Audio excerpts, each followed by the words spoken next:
Mary Parrish, 1921. Every Negro was afforded the same treatment, regardless of his education or other advantages. A Negro was a Negro, and forced to march for blocks with his hands up. It should teach us to remember that we can never rise higher than our weakest brother. What does that mean to you, Pantheon? Thank you guys for tuning in tonight. What does that quote mean to you? To me, we can apply that towards the African American community, yes.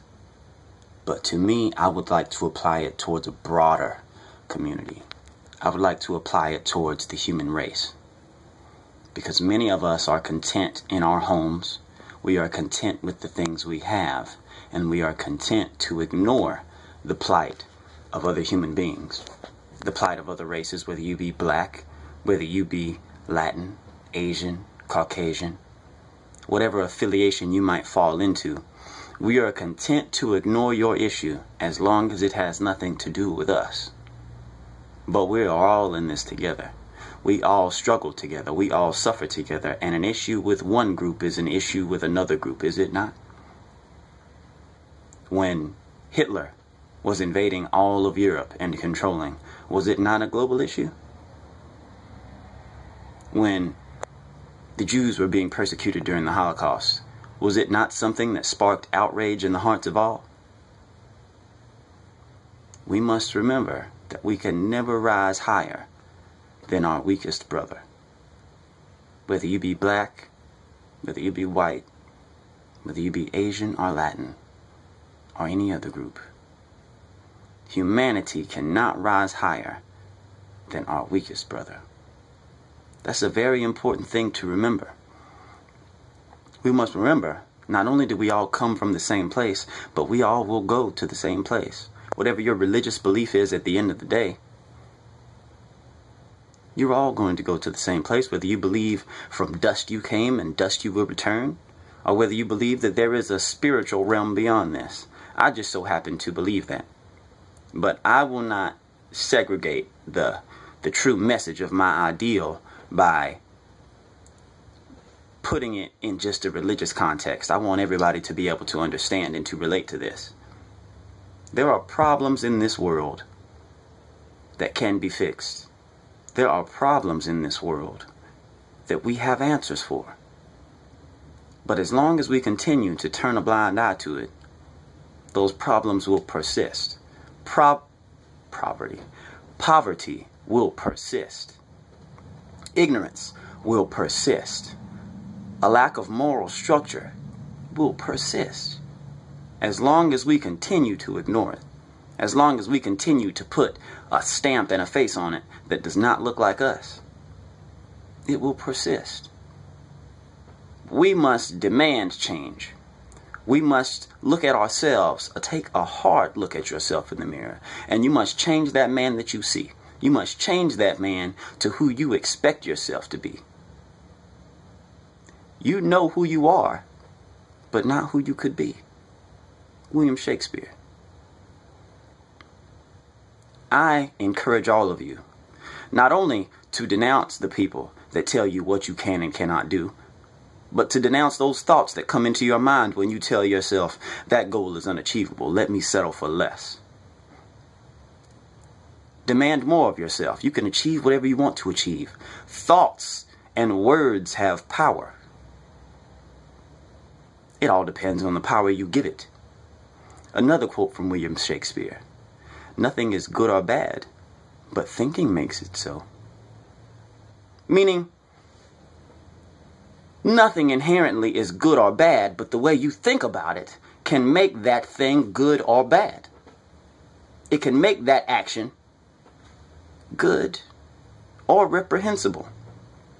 Case in point, many of the oldest gangs in this country started off good. They started off in an attempt to protect their communities from violence and abuse. And now if you look at them today, they are the primary ones causing violence and abuse. All good things don't start off as good things, and all bad things didn't start off bad. Using a religious example to make this point, Satan, the most beautiful angel, Satan, Lucifer, whatever you deem to call him, the most beautiful angel, the most glorious in splendor of all God's creation, even he fell. So you must cognizantly and constantly be aware of the thoughts you have. You must constantly be aware of the actions you take, because those actions can be regrets later. Karma is a very strong thing. So I encourage you all, take a long, hard look at yourself. Take a long, hard look at society and decide what you want it to be. And if you really, really want to make that change, go out and make it happen, because nobody will hand anything to you. You cannot ask for freedom. You must demand it. You cannot ask for justice. You must demand it. We must remain ever vigilant that there are those who will not agree. There are those who will attempt to break your will when it comes to making change. And that has always been the case. Prime example, Joan of Arc. The same people she taught to save, or fought to save, turned on her later and then gave her to the English so that she could be burned at the stake. There are those who fought Gandhi in his peaceful movement. There are those who executed and killed Dr. King and Malcolm X for their ideals on change. Change is not free. The price of freedom is always death. And what I mean by that is, you have to be willing to die for the things that you believe in. You have to be willing to stand your ground despite the fact that you might be facing the barrel of a gun. That is conviction. That is how you gain change. I am not preaching violence. What I am preaching is dignity. What I am preaching is current and relevant. You must maintain your courage. Otherwise, how can you call yourself a man or a woman if you are not willing to face your adversary looking down his eyes and be unmoved? If you peer into the darkness long enough, the darkness will peer back at you. And that is how you can determine your character. Will you flinch? Or will you maintain? Will you run away? Or will you maintain? As a united people, we must maintain. As a united people, we must have the courage, the intestinal fortitude to face those things which would cause us to have fear. Even Christ had fear when he was about to be put on the cross. He prayed for God to take this cup away from him. But at the end of the day, he allowed his will to be done. So what type of man or woman are you? Will you ignore the plight of your brothers and sisters, no matter what creed or color they may be? Or are you willing to, like Shakespeare said, take up arms against a sea of troubles?